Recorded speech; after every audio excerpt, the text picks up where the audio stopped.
Hello friends, मेरा नाम है मुकेश पंचवारिया और आज हम बात करेंगे राजस्थान लोक सेवा आयोग आरपीएससी के द्वारा जो स्कूल वैक्यता है, ज्योग्राफी का जो सिलेबस आरपीएससी के द्वारा डाला गया है उनकी वेबसाइट पर, उसके बारे में। तो आपके जो ज्योग्राफी का जो सिलेबस है साथियों, वो 3 स्तर पर बांटा गया है। माध्यमिक स्तर और जो स्नातक स्तर और पीजी स्तर तक, यानी पोस्ट ग्रेजुएशन स्तर तक। तो आपका जो पहला स्तर है वरिष्ठ माध्यमिक स्तर, उसके बारे में पहले हम चर्चा करेंगे साथियों। तो पहला पॉइंट है इसके अंदर पृथ्वी का आंतरिक भाग। इसमें चट्टानें, भूकंप, ज्वालामुखी, प्लेट वर्तनिकी, पवन का कार्य, बहता जल और हिमनद के बारे में आपको पढ़ना है। उसकी वातावरण की संरचना, सूर्यताप और गर्मी, बजट, आर्द्रता, वर्षा के बारे में पढ़ना है।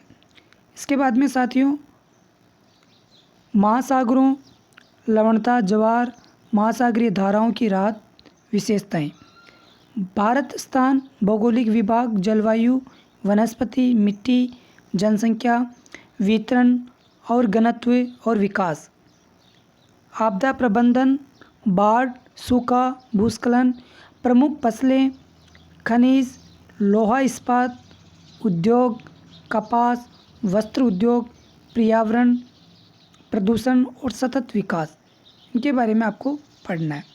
अगला पॉइंट है मानव भूगोल। इसकी परिभाषा, इसका कार्य क्षेत्र, इसके सिद्धांत, प्राथमिक, माध्यमिक, तृतीयक और चतुर्थक गतिविधियाँ, परिवहन, संचार, व्यापार, विश्व जनसंख्या का वितरण, घनत्व और उसकी वृद्धि, मानव विकास की अवधारणा के बारे में आपको पढ़ना है। अगला है तराजू, मानचित्र, अनुमान, स्थानिक सूचना प्रौद्योगिकी, माध्यिका, मोड, मानक विचलन, सहसंबंध, समतल तालिका सर्वेक्षण के बारे में आपको पढ़ना है। अब आपका जो सेकेंड लेवल आ जाता है साथियों स्नातक स्तर से, जो आपका बीए लेवल है वहाँ से भौतिक भूगोल, आइसोस्टेसी, पृथ्वी की गति, तापमान का उल्टा, दबाव बेल्ट, पवन परिसंचरण, विश्व की जलवायु का वर्गीकरण, कोपेन, थॉर्नवेट, महासागरीय निक्षेप, प्रवाल भित्तियाँ और प्रवाल द्वीपों का निर्माण। अगला पॉइंट है साथियों human geography, modern school of think in human geography, possibilism, नियतवाद, निर्धारणवाद, प्रवासन और इसके कारण और प्रकार, विश्व की जातियों का वर्गीकरण और वितरण। अगला है आर्थिक भूगोल, प्राकृतिक संसाधन, उनका वितरण, विश्व के कृषि क्षेत्र, दुनिया के औद्योगिक क्षेत्र, इनके बारे में आपको पढ़ना है। विचार का भूगोल, भूगोल की परिभाषा, इसका कार्यक्षेत्र, इसकी प्रकृति, उद्देश्य, यूनानी भूगोलवेताओं, रोमन भूगोलवेताओं का योगदान, हम्बोल्ट, रिटर, रथजेल, हार्टसॉन और हटिंगटन, ब्लाचे, कालसोर की रचनाएं। राजस्थान फिजियोग्राफी, ड्रेनेज, जलवायु, वनस्पति, मिट्टी, सिंचाई, प्रमुख फसलें और खनिज, प्रमुख उद्योग, जनसंख्या वितरण, घनत्व, मरुस्थलीकरण और कृषि जलवायु क्षेत्र के बारे में। अगला टॉपिक आपका थर्ड टॉपिक है साथियों, इसके अंदर स्नातक स्तर से क्वेश्चन आएंगे, स्नातकोत्तर यानी पोस्ट ग्रेजुएशन पीजी लेवल के। विचार का भूगोल, व्यवहारिक भूगोल, भूगोल में हाल के रुझान, भारत में भूगोल का विकास, भू आकृति विज्ञान, मौलिक अवधारणाएं, ढलान विकास, भू आकृति मानचित्रण का अनुप्रयोग, पर्यावरण, भू आकृति विज्ञान। आर्थिक भूगोल, प्लांट लोकेशन के सिद्धांत, वेबर का न्यूनतम लागत सिद्धांत, भारत के आर्थिक क्षेत्र। शहरी भूगोल, प्राचीन, मध्यकालीन, आधुनिक काल में नगरों की उत्पत्ति और विकास, उमलैंड, नगर नियोजन के सिद्धांत। कृषि भूगोल, वॉन थुनेन का कृषि स्थान सिद्धांत, भारत में हरित क्रांति, भारत में कृषि वानिकी का महत्व और इसका दायरा। जनसंख्या भूगोल, जनसंख्या के सिद्धांत, माल्थुसियन और इष्टतम भारत सरकार की जनसंख्या की नीति, इनके बारे में आपको पढ़ना है।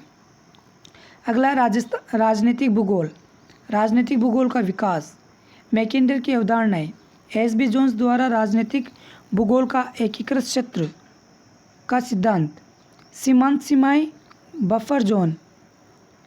यह आपका जो ज्योग्राफी का सिलेबस था साथियों।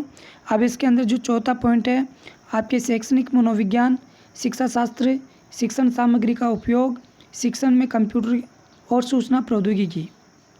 शैक्षिक मनोविज्ञान, शैक्षिक मनोविज्ञान की अवधारणा, इसके कार्य क्षेत्र और कार्य, शारीरिक, संज्ञानात्मक, सामाजिक, भावात्मक और नैतिक विकासात्मक विशेषताएं।